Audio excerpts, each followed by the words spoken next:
ምንም ነገር ብታደርጉ ጸጉራችሁ ከጊዜ ጊዜ እያጠረ አላድግ ብሏችሁ ተቸግራችኋል? ይሄ የአብዛኛው የከርሊ ጸጉር ችግር ነው።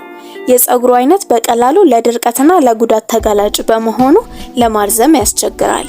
በትክክለኛው መንገድ ግን ከርሊ ጸጉርን በጣም በቀላሉና በአጭር ጊዜ ውስጥ ማሳደግ ይቻላል። እንዴት እንደሆነም በዛሬው ቪዲዮ አሳያችኋለሁ። አንደኛ፣ በሩዝ ውሃ መለቅለቅ። የሩዝ ውሃ ለዘመናት ብዙዎች ጸጉራቸውን ለማሳደግና ለማጠንከር እንዲሁም ከሽበት ለመከላከል የሚጠቀሙበት ግብአት ነው። ያለማቋረጥ የሩዝ ውሃን ለጸጉር መጠቀም ጸጉርን ለማሳደግ አሪፉ መፍትሄ ሲሆን፣ ለመጠቀምም የሩዙን ውሃ ጸጉራችንን ከታጠብን በኋላ ቆዳችንንም የጸጉራችንን ዘለላ ላይ እናደርጋለን። ከዛም መለቅለቅ ሳይጠበቅብን በላዩ ላይ ቅባት እንቀባለን። የሩዝ ውሃ አሰራር ማየት ከፈለጋችሁ ሙሉ የሰራውላችሁ ቪዲዮ አለ፣ እሱን ማየት ትችላላችሁ። ሁለተኛ፣ የራስ ቆዳችንን መንከባከብ። ጤናማ ጸጉር ከጤናማ የራስ ቆዳ ይጀምራል። የራስ ቆዳችን ጸጉራችንን ከስር መሰረቱ የያዘው ክፍል በመሆኑ እሱ ጤነኛ ካልሆነ ጸጉራችንም ጤነኛ አይሆንም፣ እንዲሁም አያድግም። ስለዚህ በየጊዜው ቆዳችንን በንጽህና መያዝ፣ አልፎ አልፎ ኤክስፎሊየት ማድረግ እንዲሁም ለቆዳ ተስማሚ የሆኑ ቅባቶችን መቀባት ጸጉራችን በአጭር ጊዜ ውስጥ እንዲያድግ ያደርጋል። ሶስተኛ፣ ጸጉርን በአግባቡ ማለስለስ። ጸጉራችን እንዳያድግ ከሚያደርጉ ነገሮች ውስጥ ዋነኛው ድርቀት ነው። ድርቀት ሲኖር በቀላሉ ስለሚሰባበርና ስለሚቆራረጥ አጭር እንዲሆንና መንታ ጫፍ እንዲያወጣ ያደርገዋል። ስለዚህ ጸጉራችንን በውሃ ርሰን በደንብ ቅባት መቀባት አለብን።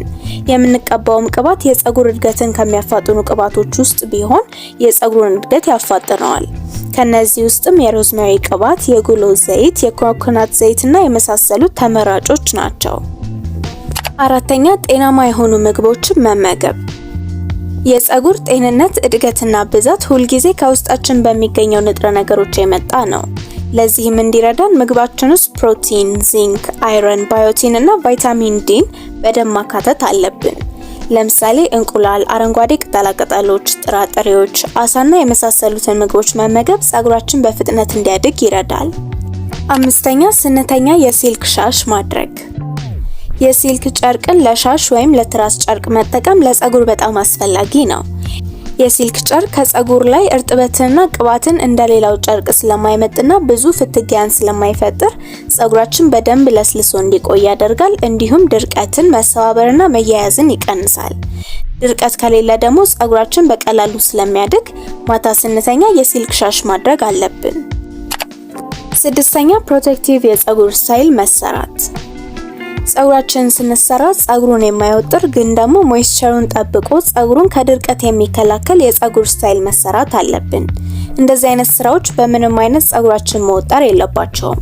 ከጠበቀ ግን ከስሩ ጀምሮ ስለሚነቅለው ጸጉራችን እንዲያጠርና እንዲሳሳ ያደርጋል። ለዚህም ትዊስት አሪፍ አማራጭ ነው።